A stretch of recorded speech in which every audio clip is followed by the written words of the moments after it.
গতকাল আমি আর আমার হাজব্যান্ড অনেকটা লেটে লাঞ্চ করতে গেছিলাম। লেট হয়েছিল তার কারণ আমাদের দুজনের একটা স্কুলে যাওয়ার ছিল, ওখানে আমার সার্টিফিকেট নেওয়ার ছিল।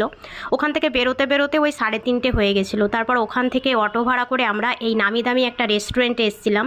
এটার রিভিউ আমরা অনলাইনে দেখেছিলাম। এটা বিহারের পাটনার একটা জায়গাটার নাম আমার এই মুহূর্তে মনে পড়ছে না। তো দুর্দান্ত ভালো এক্সপিরিয়েন্স হয়েছে এখানে। চলো তাহলে তোমাদের সঙ্গে এখন খাবারের রিভিউটা দিই। তো আমরা এখানে অর্ডার করেছিলাম চিকেন চাঙ্গেজি দিল্লি স্টাইল, আর তার সঙ্গে নিয়েছিলাম গার্লিক নান আর নিয়েছিলাম বাটার নান। আর কমপ্লিমেন্টারি হিসেবে ওরা দিয়েছিল স্যালাড আর দিয়েছিল পিকল, মানে ওই মিক্স পিকল যেটাকে বলে।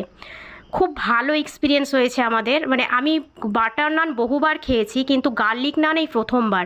দুর্দান্ত খেতে হয়েছিল, মানে গার্লিকে পুরো ভরা ছিল আর এতটা সফট ছিল ব্যাপারটা। আর পুরো পুরো বাটারে ভরা ছিল গার্লিক নান। মানে আমার তো খুব ভালো লেগেছে। আমার হাজব্যান্ডেরও সেই একই কথা যে হ্যাঁ দুর্দান্ত খেতে হয়েছে। আর তার সঙ্গে যে চিকেন চাঙ্গেজি নিয়েছিলাম এটাও প্রথমবার ট্রাই করলাম। খুব সুন্দর, মানে গ্রেভিটা এতটাই টেস্টি যে আমি শুধু গ্রেভিটাই খেয়ে যাচ্ছিলাম। আর তার সঙ্গে চিকেনটাও একদম ভালোভাবে সেদ্ধ হয়েছিল। মানে ওভারঅল দারুণ এক্সপিরিয়েন্স হয়েছে আমাদের এখানে, দারুণ দুর্দান্ত।